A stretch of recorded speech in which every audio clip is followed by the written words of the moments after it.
Bebe. Bebe was a girl with short brown hair, a little Bebe nose, totally tiny toes, and big brown eyes. Her full name was Bebe Gunn. She was the fastest draw in Mrs. Jewell's class. She could draw a cat in less than 45 seconds, a dog in less than 30, and a flower in less than 8 seconds. But of course, Bebe never drew just one dog, or one cat, or one flower. Art was from 12:30 to 1:30. Why, in that time she could draw 50 cats, 100 flowers, 20 dogs, and several eggs or watermelons. It took her the same amount of time to draw a watermelon as an egg. Calvin sat next to Bebe. He didn't think he was very good at art. Why, it took him the whole period just to draw one airplane. So instead, he just helped Bebe. He was Bebe's assistant. As soon as Bebe would finish one masterpiece, Calvin would take it from her and set it on a clean sheet of paper. Whenever her crayon ran low, Calvin was ready with a new crayon. That way, Bebe didn't have to waste any time, and in return, Bebe would draw 5 or 6 airplanes for Calvin. It was 12:30, time for art. Bebe was ready. On her desk was a sheet of yellow construction paper, and in her hand was a green crayon. Calvin was ready. He held a stack of paper and a box of crayons. Ready, Bebe? Ready, Calvin. Okay, said Mrs. Jules, time for art.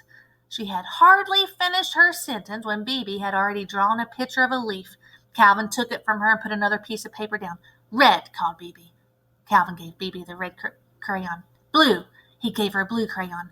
They were quite a pair. Their teamwork was remarkable. Bebe drew pictures as fast as Calvin could pick up the old paper and set down the new. A fish, an apple, 3 cherries, bing, bing, bing. At 1:30, Mrs. Jules announced, Okay, class, art is over.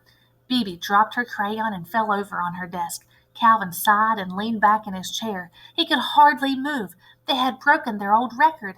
Bebe had drawn 378 pictures. They lay in a pile on Calvin's desk. Mrs. Jules walked by Calvin. Calvin, did you draw all these pictures? Calvin laughed. No, I can't draw. Bebe drew them all.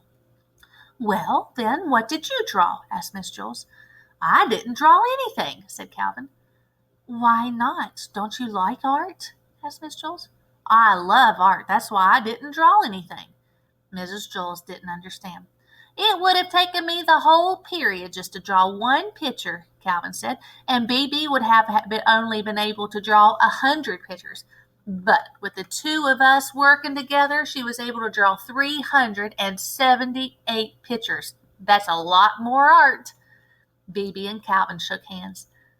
No, said Mrs. Jules, that isn't how you measure art. It isn't how many pictures you have, but how good the pictures are. Why, a person can spend his whole life just drawing one picture of a cat. And in that time, I'm sure Bebe could draw 1,000,000 cats.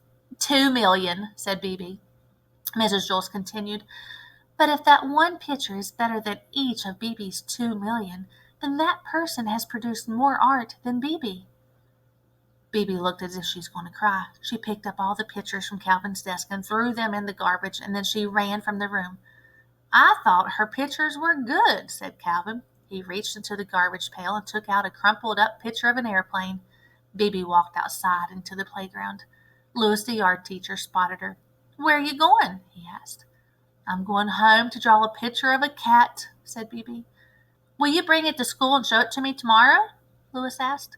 Tomorrow, said Bebe, laughed Bebe. By that tomorrow, I doubt if I'll even be finished with one whisker.